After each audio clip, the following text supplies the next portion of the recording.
If you've ever experienced the intense thrill of watching a champion chess player in action, well, then you'd know that they destroy their competition because they're 3 or 4 or even 10 steps ahead of everyone else. No matter how confident or hopeful their opponent is, if they're even a half step behind the chess master, well then, get ready to hear those magic words. Checkmate. So, how many steps ahead are you in your own strategic battle? How much planning of your own have you been able to do? Antoine de Saint-Exupéry once said, "A goal without a plan is just a wish." Alan Kay added, "The best way to predict the future is to invent it." Can you see the future that you want to be living?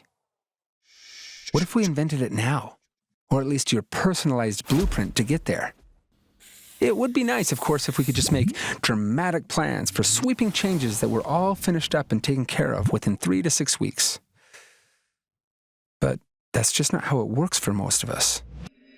Researchers at Stanford University have been studying what happens when people step back from dramatic change requiring high levels of motivation, to focus instead on lots of smaller, even tiny changes that require less force of will. Dr. B.J. Fogg puts it this way: if you plant a tiny seed in the right spot, it will grow without coaxing.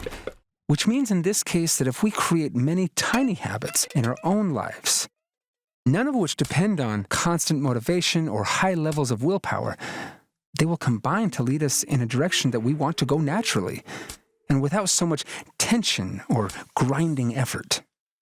Now, there are lots of possible tiny habits we'll be exploring in Fortify that could really make a difference for you. In fact, at different points, we'll be posing questions that prompt you to outline your own personalized plan about a number of areas, such as making your home base a safe haven, adjusting your daily schedule, and establishing daily power boost practices. We also invite you to make new plans for mobilizing allies and friends, or for when things get tough or you have a setback.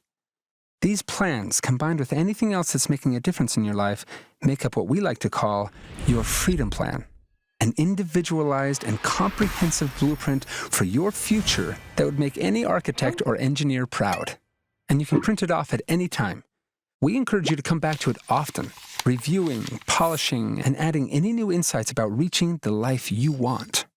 Like entrepreneurs who keep refining and honing their business plan, this can be an ongoing process until it's just right. So stay open to new ideas, brainstorming anything and everything that could possibly help. And whenever you come across something that resonates with you, make a note in your freedom plan as a way to not forget it. Otherwise, it just becomes another cool thing we liked and then let pass. And obviously, everybody's background is different, which means everyone's plan will also be unique. This is no cookie-cutter, one-size-fits-all plan. Ultimately, we hope you'll follow your gut, your intuition, to determine what's right for you and at what pace and in what order, etc. Done right, most of your freedom plan won't even focus on pornography at all. Instead, you'll be reinforcing, building up, and honing the life that is already right under your feet. If a particular area of your life feels especially hard to think about changing right now, it's okay to keep some plans in reserve for a later date, while others are focused on the here and now. Now, that's not the same as ignoring stuff or assuming something challenging is just not for me. As Tim Ferriss once said, what we fear doing most is usually what we most need to do. If this starts to feel overwhelming, step back and remember the purpose of the Freedom Plan is exactly the opposite, giving you some security at organizing all of the ideas most important to you, so you have them at your fingertips. While we hope you experience real improvement during your time in Fortify, our real aim is to lay a foundation for the years ahead. That's where your freedom plan will really shine. As Victor Hugo once said, each individual should frame life so that at some future hour, fact and dreaming meet. Rather than putting your dreams on a timeline or a deadline, the aim here is to be committed for as long as it takes, setting in place habits and plans that can help you reach the life that you want, no matter what kind of chess masters you have to beat to get there. Beyond all the good intentions and high hopes for change, this is the kind of thing that people serious about lasting freedom do. So if that's what you're aiming for as well, Let's make sure that we've got a plan that has a chance at getting you there.